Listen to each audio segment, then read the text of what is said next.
ಎಲ್ಲರಿಗೂ ನಮಸ್ಕಾರ. ನನ್ನ ಹೆಸರು ಜೆ ಸೆಲ್ವರಾಜು. ನನ್ನ ಕಂಪನಿ ಹೆಸರು MME ಬೋರ್ವೆಲ್ಲು. ನಾವು ಬಂದು ಯೂಟ್ಯೂಬ್ಗೆ ಬಂದಿದ್ದು 2013ನಲ್ಲಿ. ಫಾರ್ ನಮಗೆ 48,000 ಸಬ್ಸ್ಕ್ರೈಬರ್ ಆಗಿದ್ದಾರೆ. 2 crore ವ್ಯೂಸ್ ಕ್ರಾಸ್ ಆಗಿದೆ. ಈ ವಿಡಿಯೋ ಫಸ್ಟ್ ಟೈಮ್ ನೋಡೋದು ದಯವಿಟ್ಟು ಸಬ್ಸ್ಕ್ರೈಬ್ ಮಾಡೋಕ್ಕೆ ಟ್ರೈ ಮಾಡಿ. ಆಲ್ರೆಡಿ ಸಬ್ಸ್ಕ್ರೈಬ್ ಮಾಡಿಬಿಟ್ಟಿದ್ರೆ ಬೇರೆ ಶೇರ್ ಮಾಡಿ.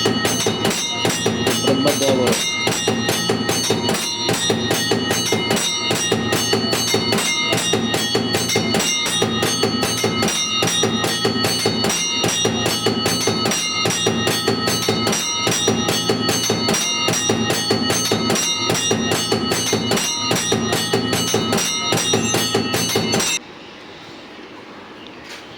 ಈ ಬ್ರಹ್ಮದೇವ್ರಿಗೆ ನಾನು ಪಾಯಿಂಟ್ ಚೆಕ್ ಮಾಡೋಕ್ಕೆ ಡಿಪೆಂಡ್ ಮಾಡ್ತೀವಿ. ನಾವು ಬಂದು ಟ್ರೆಡಿಷ್ನಲ್ಲು, ಸೈಂಟಿಫಿಕ್ಕು, ಮ್ಯಾಪ್ಡ್ ಹೌಸಿಂಗು ಎಲ್ಲದಕ್ಕೂ ಚೆಕ್ ಮಾಡ್ತೀವಿ. ನೋಡಿ, ಇದು ಬಂದು ರೋಬೋ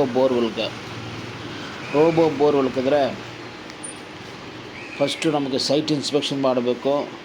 ಹೈಟ್ ಐತೆ ಅಂತ ನೋಡಬೇಕು. ನಮಗೆ 11 feet ಹೈಟ್ ಬೇಕಾಗತ್ತೆ. ನಮ್ಮ ಗಾಡಿಗೆ 10.5 ಸಾಕು. ಎಲ್ಲಿದೆ ಅಂತ ಪಾಯಿಂಟು ಫೈಂಡ್ ಔಟ್ ಮಾಡ್ತೀವಿ. ಟ್ರೆಡಿಷ್ನಲ್ಲು ಮಾಡ್ತೀವಿ, ಸೈಂಟಿಫಿಕ್ಕು ಮಾಡ್ತೀವಿ. ಪೂರ್ತಿ ನಮಗೆ ಸಮಾಧಾನ ಆಗಿದ್ರೆ ನಾವೇ ಡ್ರಿಲ್ ಮಾಡಿಕೊಡ್ತೀವಿ. ನಿಮಗೆ ರೇಟು ಓಕೆ ಆಗಿದ್ರೆ ನೆಕ್ಸ್ಟ್ ಮೋಟ್ರ್ ಎರೆಕ್ಷನು ಯಾವ ಬೇಕಂದ್ರೆ ಮಾಡ್ಬೋದು. ಅದೇ ಥರ ನಿಮಗೆ ಬೋರ್ವೆಲ್ನಲ್ಲಿ ಎನಿ ಪ್ರಾಬ್ಲಮ್ ಇದ್ದರೆ A to Z ಕನ್ಸಲ್ಟಿಂಗ್ ನಾವು ಮಾಡ್ತೀವಿ. ಡ್ರಿಲ್ಲಿಂಗ್ ಮಾಡೋರ ಮುಂಚೆನೂ ಪಾಯಿಂಟ್ ಚೆಕ್ ಮಾಡ್ತೀವಿ. ಆನ್ ಡ್ರಿಲ್ಲಿಂಗು ನಿಮಗೆ ಸೆಕೆಂಡ್ ಒಪಿನಿಯನ್ ಬೇಕಂದರೆ ಆನ್ಲೈನ್ ವಾಟರ್ ಪಾಯಿಂಟ್ ಮಾಡ್ಬೋದು. ಗಾಡಿ ಡ್ರಿಲ್ಲಿಂಗ್ ಮಾಡ್ತಾ ಇದ್ದರೆ ಗಾಡಿ ಸ್ಟಾಪ್ ಮಾಡಿಬಿಟ್ಟು ವೀಡಿಯೋ ಕಾಲ್ ಮೂಲಕ ಬಂದರೆ ನೀವು ರಾಡು ಟಚ್ ಮಾಡಿಬಿಟ್ಟು ವೀಡಿಯೋ ಕಾಲ್ ಮಾಡಿದರೆ ನೀರು ಐತೇನ ಇಲ್ಲನಾ, ಫರ್ದರ್ ಡೆಪ್ತ್ ನೀವು ಹೋಗ್ಬೇಕಾ ಬೇಡಣ ಅಂತ ಎಲ್ಲ ಡೀಟೇಲ್ಸು ಹೇಳ್ಬಿಡ್ತೀವಿ.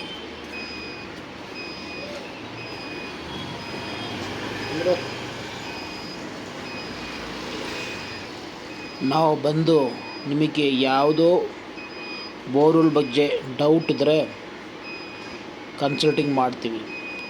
ಒಂದು ಹೊಸ ಬೋರ್ವೆಲ್ ಮಾಡಬೇಕಾ, ಸೈಟ್ ಇನ್ಸ್ಪೆಕ್ಷನ್ ಮಾಡ್ತೀವಿ.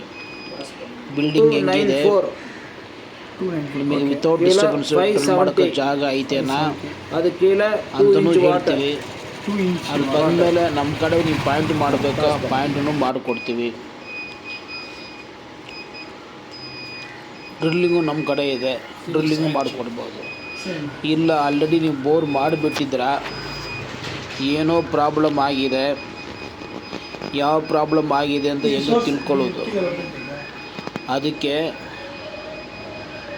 ನಮಗೆ ಬಂದು ನಮ್ಮ ಆಫೀಸಿಂದ 20 kilometer ಒಳಗಡೆ ಇದ್ದರೆ 2,000 rupees ಚಾರ್ಜ್ ಆಗುತ್ತೆ. ಅಪ್ ಆ್ಯಂಡ್ ಡೌನ್ ಆಟೋ ನೀವು ಬುಕ್ ಮಾಡಬೇಕು, ಇಲ್ಲ ಯಾವುದೋ ಗಾಡಿ ಬುಕ್ ಮಾಡಬೇಕು. ಯಾಕಂದರೆ ನನಗೆ ಸದ್ಯ ಗಾಡಿ ಡ್ರೈವ್ ಮಾಡೋಕ್ಕೆ ಆಗಲ್ಲ. ಇದಕ್ಕೆ ಮುಂಚೆ ಎಲ್ಲ ನಾನೇ ಬೈಕ್ನಲ್ಲಿ ಬರ್ತಾಯಿದ್ದೀವಿ, ಈಗ ಆಟೋನಲ್ಲಿ ಟ್ರಾವೆಲ್ ಮಾಡ್ತಾಯಿದ್ದೀವಿ. ಅಲ್ಲಿ ಬಂದುಬಿಟ್ಟು ಹೇಳ್ತೀವಿ ಏನಾಗಿದೆ ಅಂತ. ನಾನು ಬರೋ ಮುಂಚೆ ಬರಬೇಕಾ ಬೇಡಣಂತ ನೀವೊಂದು 2.6 inches ವೀಡಿಯೋ ಕಾಲ್ ಕಳಿಸ್ಬೇಕು. 6 inches ಚಿಕ್ಕ ವೀಡಿಯೋ ಏನಿದ್ರೆ ನೀವು ಎದುರು ಮನೆಗೆ ಬರಬೇಕು. ಆಮೇಲೆ ಲೆಫ್ಟ್ ಸೈಡ್ ರೋಡ್ ತೋರಿಸ್ಬೇಕು, ರೈಟ್ ಸೈಡ್ ರೋಡ್ ತೋರಿಸ್ಬೇಕು, ಆಮೇಲೆ ನಿಮ್ಮ ಗೇಟ್ ತೋರಿಸ್ಬೇಕು. ವೀಡಿಯೋ ಬರುತ್ತೆ ನೋಡ್ಕೊಳ್ಳಿ. ನಿಮ್ಮ ಗೇಟ್ ತೋರಿಸ್ಬೇಕು. ಆಮೇಲೆ ಬೋರ್ವೆಲ್ ಜಾಗ ನಿಲ್ಸ್ಕೊಂಡ್ಬಿಟ್ಟು ಬೋರ್ವೆಲ್ ಓಪನ್ ಮಾಡಿ ತೋರಿಸ್ಬೇಕು. ಅಕ್ಕಪಕ್ಕ ಜಾಗಗಳು ಏನಿದೆ ಅಂತ ವೀಡಿಯೋ ಮಾಡಿ, ಸ್ಟಾರ್ಟ್ರ್ ಎಲ್ಲಿ ಐತೆ, ಬೋರ್ ಎಲ್ಲಿ ಐತೆ, ಸಂಪ್ ಎಲ್ಲಿ ಐತೆ ನೀವು ತೋರಿಸಿ ವೀಡಿಯೋ ಮಾಡಿ ಕಳಿಸಿದರೆ ನಾವು ಬರ್ಬೋದಾ ಬೇಡ ಅಂತ ಡಿಸೈಡ್ ಮಾಡ್ಬೋದು. ನಿಮ್ಮ 2,000 ವೇಸ್ಟ್ ಹಾಕೋದು ಬೇಡ. ಬಂದುಬಿಟ್ಟು 1 year ಆಗ್ತಾಯಿದೆ, ಇದನ್ನು ಮಾಡೋಕ್ಕೆ ಬರಲ್ಲ ಅಂದರೆ ನೀವು ವೀಡಿಯೋ ಕಾಲ್ ಬಂದುಬಿಟ್ರೆ ನಾವು ಆಲ್ಮೋಸ್ಟ್ ಹೇಳ್ತೀವಿ ಓಕೆ ಸರ್ ಬಂದು ನೋಡ್ಬೋದು ಅಂತ. ಎಲ್ಲರೂ ಯಾವ ಥರ ಮೇಲೆ ಅದಕ್ಕೆ ವೀಡಿಯೋ ಫೋಟೋ ಹಂಚದ ಮತ್ತು ಅದಕ್ಕೆ ವೀಡಿಯೋ ಮಾಡಿ ಕಳಿಸಿದ್ರೆ ನಮ್ಗೆ ವಿಷಯ ಗೊತ್ತಾಗುತ್ತೆ. ನಿಮಗೆ ಪ್ರಾಬ್ಲಮ್ ಏನಾಗಿದೆ, ಬೋರ್ವೆಲ್ದು ಇಷ್ಟು ವೀಡಿಯೋ ಮಾಡೋಕ್ಕೆ ಹೇಳಿದ್ರಲ್ಲ ಅವರು, ಏನೇನು ಇನ್ಫಾರ್ಮೇಷನ್ ಬೇಕು, ಏನು ಬಂತ ಅಂತ, ಬೋರ್ವೆಲ್ ಯಾವಾಗ ಮಾಡಿದ್ದಾರೆ, ಎಷ್ಟು ಫೀಟ್ ಮಾಡಿದ್ದಾರೆ, ಮಾಡೋ ಟೈಮಲ್ಲಿ ಯಾವ ಫೀಟಿಗೆ ನೀರು ಬಂದಿದೆ, ಎಷ್ಟು ಕೇಸಿಂಗು,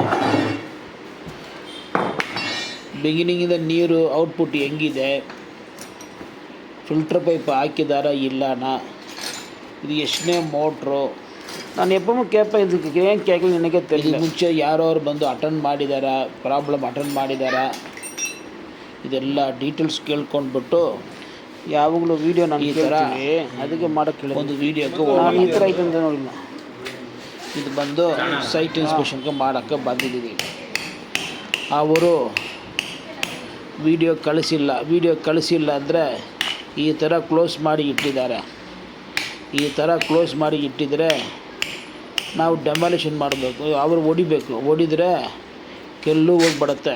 ಪಾರ್ಟಿ ನಾವು ಬರೋ ಮುಂಚೆ ಈ ಥರ ಒಂದು ವೀಡಿಯೋ ಮಾಡಬೇಕು, ಇದು ರೋಡ್ ತೋರಿಸ್ಬೇಕು, ಅದಕ್ಕೋಸ್ಕರ ಅಂತ ಇದ್ರ ಮನೆ ಅವ್ರಿಗೆ ಕಟ್ರ್ ತೊಗೊಂಡು ಬರೋಕ್ಕೆ ಹೇಳಿಬಿಟ್ಟು ಆಮೇಲೆ ಕಟ್ ಮಾಡಿಬಿಟ್ಟು ಬೋರ್ವೆಲ್ ನೀಟಾಗಿ ಪ್ರೊಫೆಷ್ನಲ್ ಆಗಿ ಕೆಲಸ ಮಾಡ್ತಾ ಇದ್ದೀವಿ. ಇದು ಎರಡನೇಲಿ ಒಂದು ಬೋರ್ ಇರಬೇಕು, ಎಲ್ಲರೂ ಇದು ಮಾಡ್ತಾರೆ.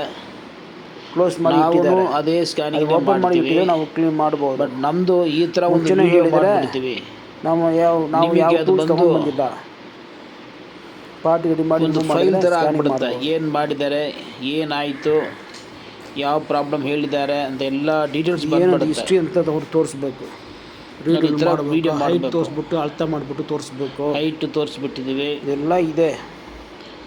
ಸುಮ್ಮನೆ ಸೈಟ್ ಇನ್ಸ್ಪೆಕ್ಷನ್ ವೀಡಿಯೋ ಕಳಿಸಿ ಅಂತ ಹೇಳಲ್ಲ. ಈ ಥರ ಮಾಡಿದ್ರೆ ನಾವು ಬರ್ಬೋದಾ ಬೇಡ ಅಂತ ಡಿಸೈಡ್ ಆಯಿತು. ಯಾಕಂದರೆ ಅವರು ವೀಡಿಯೋ ಕಳಿಸಿಲ್ಲ. ಈ ಥರ ಅವತ್ತೇ ಬುಕ್ ಮಾಡಿ ಅವತ್ತೇ ಹೋಗಿದ್ದೀವಿ. ಅದು ಪ್ರಾಬ್ಲಮ್. ರೋಡು ನಮ್ಮ ಪ್ರೊಸೀಜರ್ ಹೆಂಗಂದರೆ ಮನೆ ಹೈಟು ಬೆಳಗ್ಗೆ 9 ಟನ್ ಮಾತಾಡ್ತೀವಿ, ಫೀಟ್ ಐತಿ ಅಂತ ಅಳ್ತಾ ಮಾಡಬೇಕು, ಎಲ್ಲ ಡೀಟೇಲ್ಸ್ ಕಲೆಕ್ಟ್ ಮಾಡ್ತೀವಿ. ಸಾಯಂಕಾಲ 5 to 6 ಕನ್ಫರ್ಮೇಷನ್ ಕೊಡ್ತೀವಿ. ಆವಾಗ ಅವರು ಅಡ್ವಾನ್ಸ್ ಪೇಮೆಂಟ್ ಮಾಡಿದರೆ ಬೋರ್ವೆಲ್ ಹಿಸ್ಟ್ರಿ ನಾಳೆ ಬೆಳಗ್ಗೆ 6 to 9 ಬಂದು ಯಾವ ಬೇಕಂದ್ರೆ ಮಾಡ್ಬೋದು. ಏನೇನು ಕೆಲಸಗಳು ನಾವು ಮಾಡ್ತೀವಿ, ಬೋರ್ ಐತೆ A to Z ಕನ್ಸಲ್ಟ್ ಹೇಳಿದರೆ ನಾವು ಹೇಳ್ಬೋದು. ನೀವು ರಿಮೂವ್ ಮಾಡಿ ಇಡಿ ವಾಟರ್ ಡಿವೈನರ್, ನಾವು ಬಂದು ವಾಟರ್ ಸ್ಕ್ಯಾನಿಂಗ್ ಏನೋ ಮಾಡ್ಬೋದು. ಇದು ಏನು ಕತೆ ಅಂತ ಗೊತ್ತಿಲ್ಲ, ಕತೆ ಬರೋರು ಹೇಳಬೇಕು. ಹಿಸ್ಟ್ರಿ ರೋಬೋ ಬೋರ್ ಹೇಳಿದ್ರೆ ಕೈಗಿಡಕ್ಕಾಗುತ್ತೆ. ರೀಡ್ರಿಲ್ಲಿಂಗು, ಓಕೆ, ರಾಡ್ ಕ್ಲೀನಿಂಗು, ಇದೇ ಸೈಟ್ ಇನ್ಸ್ಪೆಕ್ಷನ್.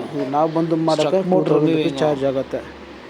ಇದಕ್ಕೆ ಏನು ಚಾರ್ಜ್ ಮಾಡಿದ್ರೆ ದೊಡ್ಡ ಗಾಡಿದ್ದು ಡ್ರಿಲ್ಲಿಂಗು ಎಲ್ಲ ಮಾಡ್ತೀವಿ. ಸ್ಟಾರ್ಟ್ ಮಾಡೋ ಟೈಮು ಬೆಳಗ್ಗೆ 6 to 9.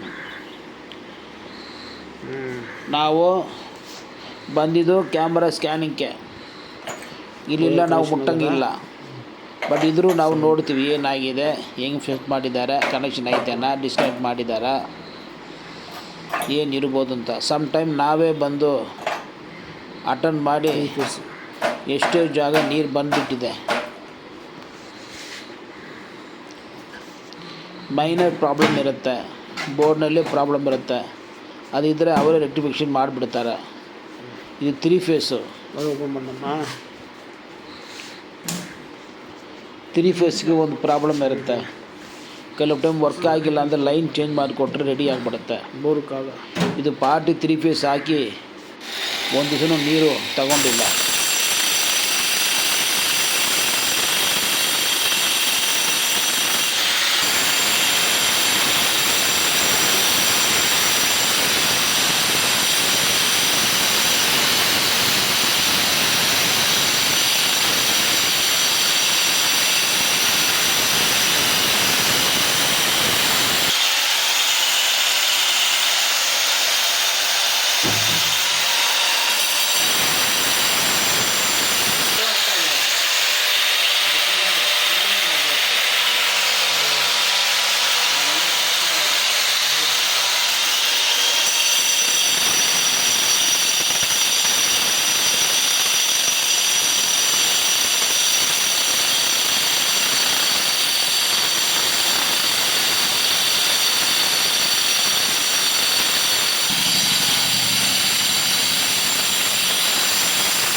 ತುಂಬ ಡಿಸ್ಟರ್ಬೆನ್ಸ್ ಇತ್ತು, ಅದಕ್ಕೆ ಮಾತಾಡಿಲ್ಲ. ಈಗ ಅವ್ರು ಕಟ್ಟಿಂಗ್ ಮಾಡಿಬಿಟ್ಟು ತೆಗಿತಾ ಇದ್ದಾರೆ. ಹೆಂಗೆ ಪ್ರೊಫೆಷನಲ್ ಜಾಬು, ಯಾವುದು ಏನೂ ತೊಂದರೆ ಕೊಟ್ಟಿಲ್ಲ. ಬಟ್ ನಮ್ಮ ಚಾರ್ಜಸ್ ಜಾಸ್ತಿ ಆಗುತ್ತೆ ಬೇರೆಯವ್ರು ಕಂಪೇರ್ ಮಾಡಿದರೆ. ಕ್ವಾಲಿಟಿ ಆಫ್ ಜಾಬ್ನು ಚೆನ್ನಾಗಿರುತ್ತೆ. ಸರಿ, ರಿಮೂವ್ ಮಾಡಿಬಿಟ್ಟಿದ್ವಿ. ಒಂದು ಚಿಕ್ಕ ಚಿಕ್ಕ ಪೂಜೆ ಮಾಡಿಬಿಡೋಣ. ಕರ್ಪೂರ ಅಗರಬತ್ತಿ ಸಾಕು. ಕರ್ಪೂರ ಅಗರಬತ್ತಿ, ಹಾಲು, ಚಾಕ್ಲೇಟು, ಅಷ್ಟು ಚಾಕು ಬಂದ್ಬಿಟ್ಟು ಒಂದು ರೈಟಾಗಿ ಪೂಜೆ ದೇವ್ರ ಹತ್ರ ಹೇಳಿಬಿಟ್ಟು ಶುರು ಮಾಡ್ತೀವಿ. ಪಾರ್ಟಿ ಏನು ಹೇಳಿದ್ದಾರೆ, ಈ ಪ್ಯಾಂಟಿಗೆ ಸರ್ ಬೋರ್ವೆಲ್ 400 ಫೀಟ್ ಇರ್ಬೋದು ಅಂತ ಹೇಳಿದ್ದಾರೆ. ಜೂಮ್ ಜಾಸ್ತಿ ಇದೆ, ಕಮ್ಮಿ ಮಾಡೋ ಅದ್ರ ಪ್ರಕಾರ ಬಂದಿದ್ದೀವಿ. ಬಂದು ಸ್ಟಾರ್ಟರ್ ನೋಡಿದರೆ ಗೊತ್ತಾಯಿತು 1000 ಕ್ರಾಸ್ ಮಾಡ್ಬೋದು ಅಂತ. ಅದೇ ಥರನೇ ಪೂಜಾ. ಓಂ ಗಣಪತಿಯೇ ಪೊಚ್ಚು, ಓಂ ಗಣಪತಿಯೇ ಪೊಚ್ಚು, ಓಂ ಗಣಪತಿಯೇ ಪೊಚ್ಚು, ಓಂ ಬ್ರಹ್ಮದೇವ ಪೊಚ್ಚು, ಓಂ ಬ್ರಹ್ಮದೇವ ಪೊಚ್ಚು, ಓಂ ಬ್ರಹ್ಮದೇವ ಪೊಚ್ಚು, ಓಂ ಬ್ರಹ್ಮದೇವ ಪೊಚ್ಚು, ಓಂ ಬ್ರಹ್ಮದೇವ ಪೊಚ್ಚು, ಓಂ ಬ್ರಹ್ಮದೇವ ಪೊಚ್ಚು, ಓಂ ಬ್ರಹ್ಮದೇವ ಪೊಚ್ಚು. ಈ ಥರ ಪೂಜೆ ನಾವು ಎಲ್ಲ ಕೆಲಸಕ್ಕೂ ಮಾಡ್ತೀವಿ. ಡಿವೈನಿಂಗು ಸರಿ, ಡ್ರಿಲ್ಲಿಂಗು ಸರಿ, ಹೋಸ್ ಕ್ಲೀನಿಂಗು, ರಾಡ್ ಕ್ಲೀನಿಂಗು, ನಮ್ಮ ಹತ್ರ ಎಲ್ಲ ಟೈಪ್ ಜಾಬ್ಗಳೈತೆ. ಎಲ್ಲದಕ್ಕೂ ಈ ಥರ ಪೂಜೆ ಮಾಡಿಬಿಟ್ಟು ಹಾಲು ಹಾಕ್ಬಿಟ್ಟು ನಾವು ಶುರು ಮಾಡ್ತೀವಿ. ಇದಕ್ಕೆ ಹಾಲು ಹಾಕಿಲ್ಲ, ಯಾಕಂದರೆ ಸ್ಕ್ಯಾನಿಂಗ್ ಮಾಡ್ತಿಲ್ಲ, ಕಲರ್ ಚೇಂಜಿಂಗ್ಸ್ ಇರ್ಬೋದು, ಅದಕ್ಕೋಸ್ಕರ ಮಾಡಿಲ್ಲ. ಅವ್ರ ಬಿಲ್ಡಿಂಗು ಸ್ಟಾಪ್ ಮಾಡಿದೆ, ಪರ್ಚೇಸ್ ಮಾಡಿ ಫಸ್ಟು ಸಿಂಗಲ್ ಫೇಸ್ನಲ್ಲಿ ರನ್ ಆಯಿತು ಅಂತ ಹೇಳ್ತಾ ಇದ್ದಾರೆ. 400 ಫೀಟನ್ನು ಹೇಳಿದ್ದಾರೆ, ಡೆಪ್ತ್ ಜಾಸ್ತಿ ಇರ್ಬೋದು. ರನ್ ವರ್ಕಿಂಗ್ ಆಗೋ ಚಾನ್ಸ್ ಇಲ್ಲ, ಬಟ್ ಅವರು ಹೇಳ್ತಾ ಇದ್ದಾರೆ ತೊಗೊಂಡ್ಬಿಡಿ. ಆಮೇಲೆ ನೀರು ಬಂದಿಲ್ಲ ಅಂದ 3 ಫೇಸ್ ಹಾಕಿದ್ದಾರೆ ಅಂತ. ಬನ್ನಿ ಸರ್, ಇದು ಬಂದು ಮನೆ ಅವ್ರು ಪರ್ಚೇಸ್ ಮಾಡಿದ್ದಾರೆ, ಮೊಬೈಲ್ನಲ್ಲಿ ಕರೆಕ್ಟಾಗಿ ಅವ್ರು ಹೇಳ್ಬೇಕು. ಇದ್ರು ನಾವು ಈ ಥರ ಹೇಳಿಬಿಟ್ಟು ಬರ್ತೀವಿಲ್ಲ, ಅವ್ರು ಏನಂದ್ರೆ ಡೌಟು ಎಲ್ಲ ತಿಳ್ಕೊಳ್ಳುತ್ತೆ. ಇದು ಫೈಲ್ ಥರ ಇರುತ್ತೆ, ಯಾರು ಬೇಕಂದ್ರೆ ಎಲ್ಲಿ ಬೇಕಾದ್ರೂ ಓಪನ್ ಮಾಡಿ ನೋಡ್ಬೋದು. ಏನಪ್ಪ ಮಾಡಿದ್ರೆ ಅಂದು ಮನೆಯಲ್ಲಿ ಕೇಳಿದರೆ, ಈಗ ಅವರು ಈ ಥರ ಯೂಟ್ಯೂಬ್ ಹೋಗಿ ಸರ್, ಯೂಟ್ಯೂಬ್ ಹೋಗ್ಬಿಟ್ಟು ಇವತ್ತು ದಿನ ವೀಡಿಯೋ ನೋಡಿ ನಿಮಗೆ ಫಿಲ್ಟರ್ ಬೇರೆಯವರು ಇದು ಈ ವಿಡಿಯೋನೇ ಕಳಿಸ್ಬೋದು. ಒಂದು ಬೋರ್ವೆಲ್ನಲ್ಲಿ ಫಿಲ್ಟರ್ ಪೈಪ್ ಹಾಕ್ಬಿಟ್ರೆ ರಾಮಾಯಣನೇ, ನಾವು ಆಗಿಲ್ಲ ಅಂದ್ರೆ ಏನು ಬೇಕಂದ್ರೆ ಮಾಡಬೇಕು. ಎಲ್ಲ ವಿಡಿಯೋನ ಹೇಳ್ತಾ ಇದ್ದೀವಿ, ಇದನ್ನೇ ಹೇಳ್ತಾ ಮಾಡಿದಾರಾ, ಅವ್ರು ಹೇಳೋದ ಎಕ್ಸ್ಪ್ಲನೇಷನ್ ಕರೆಕ್ಟಾ ಅವಳು ಚಲೋಮ್ಮ ನೀವು ಕನ್ಫರ್ಮ್ ಮಾಡ್ಕೊಬೋದು. ಕ್ಯಾಮ್ರಾ ಹೋಗ್ತಾ ಇದೆ ಒಳಗಡೆ. ಫಿಲ್ಟರ್ ಪೈಪ್ ಇಲ್ಲ ಈ ಬೋರ್ನಲ್ಲಿ. ಫಿಲ್ಟರ್ ಪೈಪ್ ಇಲ್ಲ ಅಂದರೆ ಬೋರ್ವೆಲ್ಲು ಯೂಸ್ ಆಗುತ್ತೆ. ಕೇಸಿಂಗ್ ಆಗಿದೆ ನೋಡೋಣ ಸರ್. ಆಮೇಲೆ ನಿಮ್ಮ ಮೊಬೈಲ್ ಏನು ಬೇಕಾದರೂ ನಾವು ಆಲ್ಟ್ರೇಷನ್ ಮಾಡ್ಬೋದು, ಕೆಲಸ ಮಾಡ್ಬೋದು. ಕೇಸಿಂಗ್ ಆಮೇಲೆ ಬಂಡೆ ಸ್ಟಾರ್ಟ್. ಸಪೋಸ್ ಇದ್ದರೆ ಅಲ್ಲಿ ಮೆಷರ್ಮೆಂಟ್ ಕ್ಯಾಮ್ರಾ ಮೋಟ್ರ್ ಮೊಬೈಲ್ ಹಾಕ್ಕೊಟ್ಬಿಡ್ತಾರೆ, ಲಾಸ್ಟಾಗಿ ಹಾಕ್ಕೊಟ್ಬಿಡ್ತಾರೆ, ಎಲ್ಲ ಹಾಕ್ಕೊಟ್ಬಿಡ್ತಾರೆ. ಪ್ರಾಬ್ಲಮು ಜಾಸ್ತಿ ಇರುತ್ತೆ. ಇದು ವಿಡಿಯೋ ಪೂರ್ತಿ ಏನೇನು ನೋಡ್ತಾ ಫರ್ದರ್ ಪ್ರಾಬ್ಲಮ್ ಬಂದರೆ ಮೊಬೈಲ್ ಮಾಡೋದು ಕಷ್ಟ. ಅದು ಹೇಳಿದರೆ ಆಗಲ್ಲ. ಒಂದೊಂದು ಪ್ರಾಬ್ಲಮ್ ಅಟೆಂಡ್ ಮಾಡಿ ವಿಷಯ ಗೊತ್ತಿದ್ದರೆ ಗೊತ್ತಾಗುತ್ತೆ. ಮೇಲೆ ಸೋರ್ಸ್ ಗೊತ್ತಿಲ್ಲದವ್ರಿಗೆ ಕೇಸಿಂಗ್ ಲೀಕೇಜ್ ಇಲ್ಲ ಬಡಿ ನಮ್ಮ ನಂಬರ್ಗೆ 90 ಕೇಸಿಂಗಿಂದ ಯಾವ ಲೀಕೇಜ್ ಇಲ್ಲ 78897 ಸಾಯಂಕಾಲ 5 to 6ಗೆ ಡ್ರೈಗೆ ಬೇಕು ಫೀಟ್ ಏನೇನೋ ಪ್ರಾಬ್ಲಮ್ ಬರುತ್ತೆ. ತೋರಮ್ಮ ಚಲಮ್ಮ 140 1 ಡ್ರೈಗೆ ಸರ್. ಪೇಪರ್ ಪೆನ್ನಲ್ಲಿ ಬರ್ಕೊಳ್ಳಿ ಸರ್, ಟೆನೆಂಟ್ ಅವರೇ ಪೇಪರ್ ಪೆನ್ನಲ್ಲಿ ಬರ್ಕೊಳ್ಳಿ. ಪೈಪು ಜಾಮ್ ಆಗಿರುತ್ತೆ, ಫಿಲ್ಟರ್ ಪೈಪು ಒಡೆದೋಗಿರುತ್ತೆ, 80 ಫೀಟ್ ಕೇಸಿಂಗ್ ಸೆಟ್ಟಿಂಗ್ ಮಾಡಲ್ಲ. ಫಸ್ಟು ಡ್ರೈಗೆ 140 ಮೋಟ್ರ್ ಸ್ಟ್ರಕ್ ಆಗಿರುತ್ತೆ, ಏನೇನೋ ಇರುತ್ತೆ, ಹೇಳ್ಕೊಂಡು ಹೋಗ್ಬೋದು. ಫಿಲ್ಟರ್ ಪೈಪ್ ಇಲ್ಲ, ನೋ ಫಿಲ್ಟರ್ ಪೈಪ್. ಈ ಬೋರ್ವೆಲ್ಗೆ filter pipe 140 empty gap, dry gas point. ನೀರು ಬಂದ್ಬಿಟ್ಟು ಸ್ಟಾಪ್ ಆಗಿದೆ. ಫಸ್ಟ್ ಬಂದು 70 80 ಕೇಸಿಂಗ್ ಬಂದಿದೆ. ನೆಕ್ಸ್ಟು 130ನಲ್ಲಿ 300 ಫೀಟಲ್ಲಿ ಇನ್ನೊಂದು ಡ್ರೈ ಗ್ಯಾಪ್ ಸಿಕ್ಕಿದೆ, ಡ್ರೈ ಆಗಿಬಿಟ್ಟಿದೆ. ಆಮೇಲೆ 360ನಲ್ಲಿ ಒಂದು ಗ್ಯಾಪ್ ಇದೆ, ಎಂಟಿ ಗ್ಯಾಪ್ ಡ್ರೈ ಆಗಿಬಿಟ್ಟಿದೆ. ನೆಕ್ಸ್ಟು ಗ್ಯಾಪ್ಗಳು ಯಾವುದು 300 ಫೀಟ್ ಸೆಕೆಂಡ್ ಎಂಟಿ ಗ್ಯಾಪ್. ಮೋಟ್ರ್ ಬಂದು 1050ನಲ್ಲಿ ಫಿಕ್ಸ್ ಮಾಡಿದ್ದಾರೆ. ಅಷ್ಟು ದೂರ ನೀರಿಲ್ಲ. ಅದು ಕೆಳಗಡೆ ಮೋಟ್ರ್ ಕೆಳಗಡೆ ಕ್ಯಾಮ್ರಾ ಹೋಯ್ತು. ಹೋಗಿದ್ರೆ 1060 ವಾಟರ್ ಲೆವೆಲ್ ಐತೆ. ಸರಿ, ಟೋಟಲ್ ಬೋರ್ ಎಷ್ಟಿದೆ ಅಂತ ನೋಡಿದರೆ ಎಂಡ್ ಬಂದು 1070 ಐತೆ. ಸೊ ಆಲ್ಮೋಸ್ಟ್ ಅವರು 390 ಫೀಟ್ನಲ್ಲಿ ಇನ್ನೊಂದು ಎಂಟಿ ಗ್ಯಾಪ್. 30 ಅಡಿ ಎಲ್ಲ ಕ್ಲೋಸ್ ಸೋರ್ಸ್ಗಳು ಆಗಿದೆ. ಸ್ಟಾಪ್ ಆಗಿದೆ. ಸೋರ್ಸ್ ಎಲ್ಲಿ ಬಂದಿದೆ ಅಂತ ಗೊತ್ತಿಲ್ಲ. ಈಗ ಮೋಟ್ರು ಬೋರ್ ಎಷ್ಟೈತನೋ ಅಷ್ಟು ದೂರಕ್ಕೆ ಹೋಗುತ್ತೆ. ಏನು ಏನಿಲ್ಲ ಇಲ್ಲಿ ಬಂದ್ಬಿಟ್ಟು ಈಗ 9070ಇಂದ 2000 ಏನೋ ಗ್ಯಾಪ್ ಐತೆ ಅಂತ ಹೆಂಗೆ ಕ್ಯಾಮ್ರಲ್ಲಿ ನೋಡೋಕ್ಕಾಗತ್ತೆ? ಆಗಲ್ಲ. ನಮ್ಮ ಹತ್ರ ಜಿಯೋ ಲೊಕೇಟರ್ ಮಿಷಿನ್ ಐತೆ, ಅದು ಮೂಲಕ ನೋಡ್ಬೋದು ಎಷ್ಟು ದೂರ ಬೋರ್ ಐತೆ ಅಷ್ಟು ದೂರ ಕ್ಯಾಮ್ರಾ ಹೋಗುತ್ತೆ. ಬೋರ್ ಎಂಡ್ ಬಂದು 1070. ಅದು ಕೆಳಗಡೆ ನೀರು ಐತೆ ಇಲ್ಲ ಅಂತ ನಾವು ಸ್ಟಡಿ ಮಾಡಿದರೆ ವಿಷಯ ಗೊತ್ತಾಗುತ್ತೆ. ಆ ರಿಪೋರ್ಟ್ ಪ್ರಕಾರ ಏನು ನೆಕ್ಸ್ಟ್ ಮಾಡಬೇಕಂತ ಡಿಸೈಡ್ ಮಾಡ್ಬೋದು. ಡ್ರಾಪ್ ಬೀಳ್ತಾ ಇದೆ. ಇನ್ ಕೇಸ್ ನೀರಿದ್ರೆ ನಾವು ಫ್ಲಶ್ ಮಾಡ್ಬೋದು, ರೀಚಾರ್ಜ್ ಮಾಡ್ಬೋದು. ನೀರು ಇಲ್ಲ ಅಂದರೆ ಹಂಗೆ ಬಿಟ್ಬಿಡ್ಬೋದು. ಬಟ್ ಅದು ಸ್ಟಡಿ ಮಾಡಿ ಮೇಲೆ ಗೊತ್ತಾಗುತ್ತೆ. ಸರ್ ಫಿಲ್ಟರ್ ಪೈಪ್ ಇಲ್ಲ, ಏನು ಬೇಕಾದ್ರೂ ಮಾಡ್ಬೋದು, ಏನು ತೊಂದರೆ ಇಲ್ಲ ಬಿಡಿ. ಬಟ್ ಇದ್ರ ಪಾರ್ಟಿಗೆ ಎಂಟಿ ಗ್ಯಾಪ್ ಐತೆಲ್ಲ, ಫಿಲ್ಟರ್ ಪೈಪ್ ಇಲ್ಲ, ಬೋಲ್ಡಸ್ ಪ್ರಾಬ್ಲಮ್ನೂ ಇಲ್ಲ. ಅದಕ್ಕೆ ನಾನು ಏನು ಹೇಳಿದ್ವಿ ಅಂದರೆ, ಸರ್ ಒಂದು ಟ್ರ್ಯಾಕ್ಟ್ರ್ ನೀರು ಬುಕ್ ಮಾಡಿ, 2 ಟ್ರ್ಯಾಕ್ಟ್ರ್ ನೀರು ಬುಕ್ ಮಾಡಿಬಿಡಿ. ಎರಡೂ ಬರೋಕ್ಕಿಲ್ಲ ಅಟ್ ಎ ಟೈಮು. 900 ಆಗಿಬಿಟ್ಟಿದಮ್ಮ. ಒಂದು ಟ್ರ್ಯಾಕ್ಟ್ರ್ ನೀರು ಬಿಡಿ. ಅದೇ ಅವ್ರ ಮಿಷಿನ್ ನೋಡ್ಬಿಟ್ಟು ಹೇಳಿದ್ದಾರೆ 3 ಫೇಸ್ ಇಷ್ಟು ಓವರ್ಫ್ಲೋ ಆಗಿದ್ರೆ ನೀರು 900ಗೆ ಸಿಂಗಲ್ ಫೇಸ್ ವರ್ಕ್ ಆಗಲ್ಲ. ಬೋರ್ಗಳು ಚೆನ್ನಾಗಿದೆ, ನಿಮ್ಮ ನೀರು ಬೇರೆ ಯಾವುದಕ್ಕೂ ಹೋಗಿಲ್ಲ ಅಂತ ಹೇಳ್ಬೋದು. ಓವರ್ಫ್ಲೋ ಆಗಿಬಿಟ್ಟು ಸ್ವಲ್ಪ ಕೆಳಗಡೆ ಬೀಳುತ್ತೆ, ಹೋಗುತ್ತೆ. ಆಮೇಲೆ ನೀರು ಇಲ್ಲ ಅಂತಿಲ್ಲ, ಚಿಕ್ಕ ಚಿಕ್ಕ ಸೋರ್ಸ್ಗಳು ಇದ್ದರೆ ಹೋಗುತ್ತೆ. ಎಂಟಿ ಗ್ಯಾಪ್ ಇದ್ದರೆ ಬೇರೆ ಬೋರ್ ಕನೆಕ್ಷನ್ ಇದ್ದರೆ ಪೂರ್ತಿ ನೀರು ಅದಕ್ಕೆ ಹೋಗ್ಬಿಡುತ್ತೆ.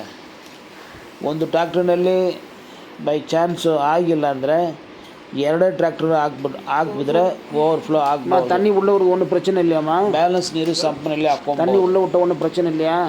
ಈಗ ಓವರ್ಫ್ಲೋ தண்ணி உள்ள போர் உள்ள போட்டா ಮೋಟ್ರ್ ಆನ್ ಮಾಡಿಬಿಟ್ಟು ಬೋಲ್ಡಸ್ಲ ಇಲ್ಲ இப்போ போடல நம்ம இன்னொரு டைம் ಸ್ಕ್ಯಾನ್ பண்ண ಅப்புறம் ವೈಟ್ ಕಲರ್ ನೀರು ಬಂದರೆ ನಾವು ಹಾಕಿರೋ ನೀರೇ ಬರ್ತಾ ಇದೆ ಅಂತ ಲೆಕ್ಕ. ಸಮ್ ಕಲರಿಂಗ್ ವಾಟರ್ ಬಂದುಬಿಟ್ರೆ ಸೋರ್ಸು ರಿಕವರ್ ಆಗಿದೆ ಅಂತ ಲೆಕ್ಕ. ನೋಡಿ ಮೋಟ್ರ್ ಎಂಟು ಬಂದುಬಿಟ್ಟಿದೆ. 1050 ಫೀಟು ಕೀಳೇ ಹೋದಾ ಇಲ್ಲಿಯಾ? ಹಾಂ ರೈಟ್. 1050ನಲ್ಲಿ ಮೋಟ್ರ್ ಐತೆ.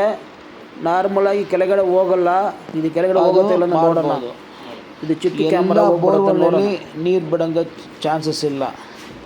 ನಾವು ಸ್ಕ್ಯಾನಿಂಗ್ ಮಾಡಿ ನಾವು ಹೇಳ್ತೀವಿ, ಕೆಲವು ಬೋರ್ಗೆ ನೀರು ಹಾಕ್ಬೋದು, ಕೆಲವು ಬೋರ್ಗೆ ನೀರು ಹಾಕಿದರೆ ಏನಾಗುತ್ತಂದರೆ ಬೋಲ್ಡರ್ಸ್ಗಳು ಕೆಳ್ಳುಗಳು ಲೂಸಾಗಿ ಮೋಟ್ರ್ ಮೇಲೆ ಬಿದ್ದೋಗಿ ಮೋಟ್ರ್ ಆಚೆ ಕಡೆ ಬರೋಲ್ಲ ಅಂಥ ಪ್ರಾಬ್ಲಮ್ ಬಂದುಬಿಡುತ್ತೆ. ಅಯ್ಯೋ ನಾನು ಯೂಟ್ಯೂಬ್ನಲ್ಲಿ ನೋಡಿದ್ದೀವಿ, ನೀರು ಬಿಡಂಗೆ ಹೇಳಿದ್ರು, ನಾವು ಬಿಟ್ಟಿದ್ದೀವಿ ಅಂತ ಹೇಳಿದ್ರೆ ನಮ್ಮ ಫಾಲ್ಟ್ ಇಲ್ಲ.